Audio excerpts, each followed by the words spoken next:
Ni hasieratik hasi nintzen esaten, inguru giroa errespetatu behar dugu, jasangarriagoak izan behar gera, oso importantea da bakoitzak zer egiten duen bere egunerokoan, bai? Nola mugitzen dan, nola kontsumitzen duen, nola tratatzen ditun hondakinak eta zaborrak, ezta? Orduan, guzti horrek egiten du aste berdea. Nola sukaldatzen dugun, zer sukaldatzen dugun, nola erabiltzen ditugun lehen gaiak, lehen gai horiekin zer egiten dugun sukaldatu ondoren.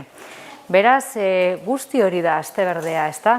Eta naiz eta hainbat alde batetik sentsibilizazioa, formakuntza, beste alde batetik jarduerak aste horretan konzentratu, ni ari naiz esaten eta ez naiz nekatuko esaten aste berdea egunero izan behar dela. Eta mugikortasun jasangarria egunero praktikatu egin behar dugula.